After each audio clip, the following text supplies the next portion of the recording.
वैभव sir, बहुत बहुत शुक्रिया आज जी बिजनेस से बात करने के लिए। सबसे पहले तो आपको और आपकी पूरी टीम को दिवाली धनतेरस की ढेरों शुभकामनाएं सर। शुक्रिया आज हमारे लिए वक्त निकालने के लिए सर। बहुत बहुत शुक्रिया और सभी श्रोताओं और निवेशकों को मेरा तहे दिल से best wishes and best regard for the festivities और दिवाली के लिए। Thank you. Thank you sir. बताएं सर, दिवाली की बात है, वैसे तो बाजार का मूड माहौल अच्छा ही रहा है, ऊपर से थोड़ा करेक्शन हुआ, उसके बाद वापस बाजार अच्छे मूड में आ गए, तो क्या ये मूड माहौल बना रहेगा? आगे का आउटलुक क्या है सर आपके लिए बाजार का? जी, अगर हम अगले संवत की बात करें तो हमें लगता है कि से करंट लेवल्स अगर निफ्टी 19 से 19.5 के बीच में जो चल रही है, हमें लगता है कि सेफली अर्निंग्स के मद्देनजर देखते हमें लगता है कि 10 से 15% की तेजी आ सकती है over a period of 1 year. अभी वाइल 10 से 15% की तेजी देख सकते हैं, लेकिन साथ में ये भी ध्यान रखना चाहिए कि नेक्स्ट ईयर में काफी बड़ी इवेंट्स भी साथ में है जो वॉलेटिलिटी आपकी बढ़ा सकती है। फर्स्ट ऑफ ऑल आपकी जनरल इलेक्शंस हैं। सेकेंड, यूएस की फेड रेट्स जिस हिसाब से करवट बदलेगी वो बहुत मुश्किल है कहना at this point in time. So अगर यहाँ से और टाइटनिंग होती है तो और वॉलेटिलिटी बढ़ सकती है ग्लोबल मार्केट्स के तरफ से। सो काफी पैरामीटर्स हैं जो ध्यान में रखना चाहिए, but from longer term perspective Bharat की इकोनॉमी बहुत ही अच्छी कर रही है, सभी पैरामीटर्स ठीक चल रहे हैं। सो हम काफी एक्साइटेड है और बुलिश है फॉर लॉन्ग टर्म। क्या पसंद आ रहा है सर इस समय बाजार में? अगर आप देखें, थोड़ा पोर्टफोलियो चर्न भी करें, या यहाँ से फिर कुछ ऐसी थीम्स जो निकल कर आ रही हो जहां पर अच्छे रिटर्न्स आ सकते हैं? अगर हम थीम की बात करें तो काफी फोकस हमारा डोमेस्टिक साइड पर है as compare to the global sectors. उसका मुख्य रीजन यही है कि ग्लोबली काफी वॉलेटिलिटी रिसेशन की संभावना है। वहां की इकोनॉमी में थोड़ा प्रॉब्लम है, इन्फ्लेशन नहीं कंट्रोल में आ रही है और ब्याज दरें बहुत ही एलिवेटेड है।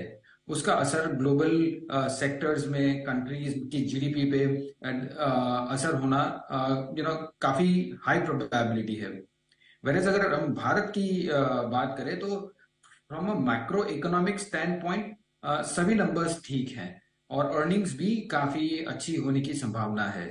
ऑफ कोर्स मार्जिन बेहतर है, बट रेवेन्यू पे फोकस करना इम्पोर्टेंट रहेगा। और सेक्टर्स की बात करें तो जैसे मैंने कहा, डोमेस्टिक ओरिएंटेड प्राइवेट बैंक्स हमें ठीक लगते हैं as compare to the PSU banks from a longer term perspective. At the same time एक बड़ा ध्यान रखना चाहिए कि large caps at this point in time हमें बेटर लग रहे हैं मिड कैप और स्मॉल कैप्स के कंपैरिजन में, खास करके वैल्यूएशंस के कारण। So domestic oriented sectors and large cap focus, ये हमारी थीम रहेगी अगले साल के लिए। ओके, डोमेस्टिक ओरिएंटेड सेक्टर्स और थोड़ा लार्ज कैप्स, मिड और स्मॉल कैप्स का क्या होगा सर? क्योंकि पिछले 2 साल एक्चुअली बढ़िया रहे हैं, आउट परफॉर्म किया है। इस साल तो खैर शानदार आउट परफॉर्मेंस रही है। अब यहां से कैसी चाल रहेगी? अगर हम टेक्निकल फैक्टर की बात करें तो काफी निवेश हम मिड कैप और स्मॉल कैप्स में देख रहे हैं रिटेल से। उसके कारण वो टेक्निकलिटी के लिए थोड़े वैल्यूएशंस एलिवेटेड रह सकते हैं, बट अगर फंडामेंटली हम देखें तो ये वैल्यूएशंस पे इन्वेस्ट करना from a longer term perspective मेरे हिसाब से अपॉर्चुनिटी कॉस्ट बेटर है लार्ज कैप में डालने के लिए।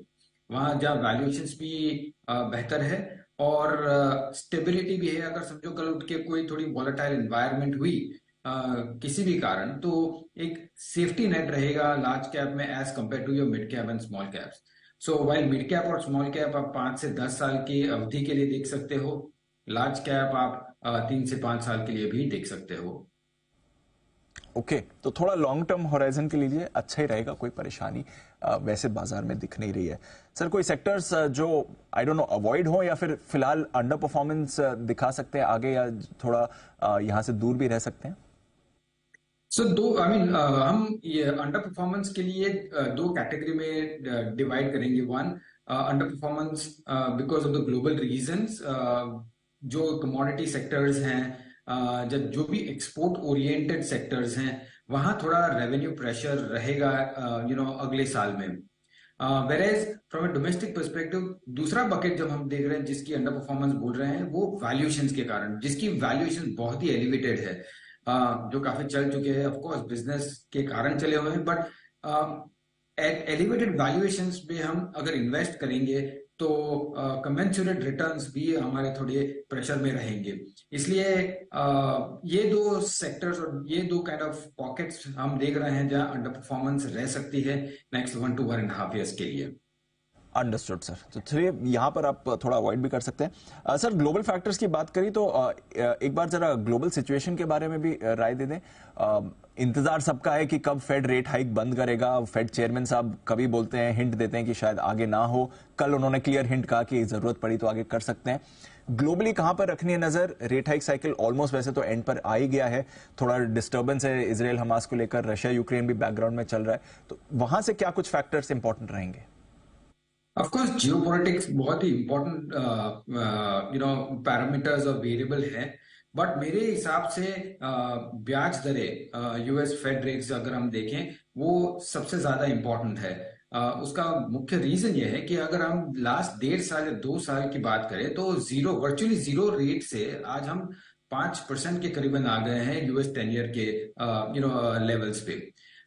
इतना शार्प मूवमेंट अगर होता है, तेजी से मूवमेंट होता है इन ब्याज दर में, तो उसका कमेंसुरेट इम्पैक्ट जनरली हमने देखा है, हिस्ट्री में देखा है कि उनका कमेंसुरेट इम्पैक्ट इधर गवर्नमेंट्स में होता है या कॉर्पोरेट्स में होता है।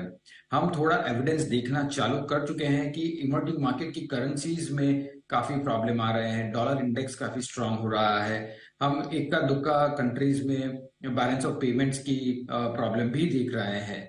तो हमें लगता है कि ये sharp movement of interest rate कहीं ना कहीं इम्पैक्ट करेगा। एक्सीडेंट्स पॉसिबिलिटी है कि कहीं भी हो सकता है फ्रॉम ए ग्लोबल पर्सपेक्टिव, और ब्याज दरें इतनी एलिवेटेड होने के बावजूद हमें लगता है कि ये एलोंगेटेड पीरियड के लिए काफी लंबे समय तक ये ब्याज दरें हायर रहेगी। ऐसा नहीं कहूंगा कि यहाँ टॉप आउट होगा या यहाँ से नीचे आना है। लेट द डेटा कम। अगर इन्फ्लेशन वीकर होता है then there is a possibility कि Fed may take a little dovish stand, but otherwise I think they will keep on restrictive stand. Understood sir. चलिए देखते हैं आगे फेड की चाल कैसी रहेगी, बट हमारे बाजार के लिए कोई ज्यादा परेशानी की बात नहीं है। निवेश रहें डोमेस्टिक फोकस्ड कंपनीज, जैसा सर ने कहा ये अच्छा एरिया हो सकता है। लार्ज कैप्स ये एक और एरिया ऑफ अपॉर्चुनिटी हो सकता है। बहुत बहुत शुक्रिया वैभव सर आज हमें वक्त देने के लिए। एक बार फिर से त्योहार की भी आपको ढेरों शुभकामनाएं।